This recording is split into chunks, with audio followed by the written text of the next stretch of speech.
Shalom! Voltamos com o nosso estudo sobre Israel e Igreja, estudando o livro de Ruth.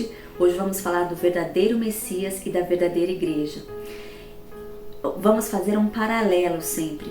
Naomi representando Israel, Ruth representando a Igreja e Boaz representando o Messias Yeshua. Amém?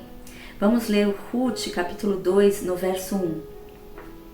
Tinha Naomi um parente de seu marido, senhor de muitos bens, da família de Elimelech, o qual se chamava Boaz.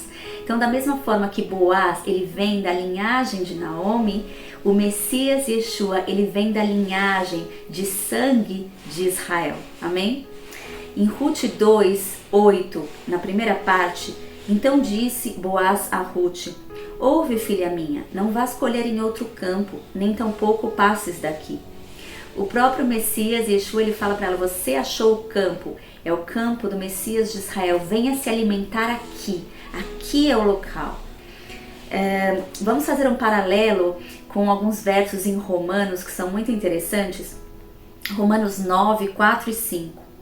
São israelitas, pertence-lhes a adoção e também a glória, as alianças, a legislação, o culto e as promessas. Deles são os patriarcas e também deles descende o Messias segundo a carne, o qual é sobre todos, Deus bendito para todos sempre. Amém. Então nós vemos essa herança, toda essa herança que vem de Israel, inclusive o Messias segundo a carne. Agora, essa herança, ela sempre tem que apontar para o Messias. Ruth, indo nesse campo, ela sempre vai de encontro ao Messias. Então nós temos que tomar muito cuidado, a igreja tomar esse cuidado para não ir para as tradições, para não ir por uma idolatria a Israel, não, para ir para as raízes bíblicas, sempre apontando para o Messias. Amém? Em Ruth 2, 8, na segunda parte, Boaz fala assim para Ruth: porém, aqui ficarás com as minhas servas. O que ele está dizendo? Que ela devia se relacionar com Israel. Que ela devia estar ali com as servas, aprendendo, comendo junto, caminhando junto, se relacionando. Ou seja, a igreja não deve somente sugar as coisas de Israel, mas deve se relacionar. Amém? Em Ruth 2, no verso 18, a gente lê: tomou e veio à cidade e viu sua sogra o que havia apanhado, também o que lhe sobejara, depois de fartar-se, tirou e deu à sua sogra. Ruth trazendo alimento, nesse caso o alimento físico para a sua sogra. Olha no capítulo 3 de Ruth, no verso 17.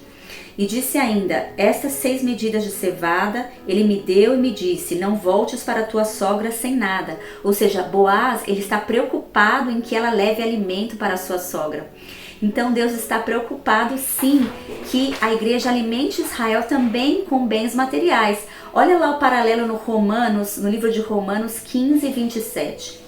Isso lhes pareceu bem, e mesmo lhes são devedores, porque se os gentios têm sido participantes dos valores espirituais dos judeus, devem também servi-los com bens materiais. Amém? E para que tudo isso? O que essa igreja ganha com tudo isso? Olha que tremendo.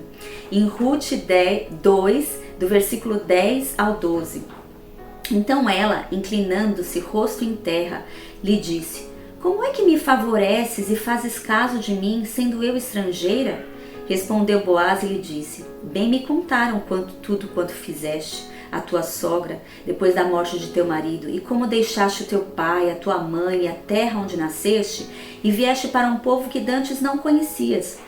O Senhor retribua o teu feito, e seja cumprida a tua recompensa do Senhor Deus de Israel, sob cujas asas vieste buscar refúgio.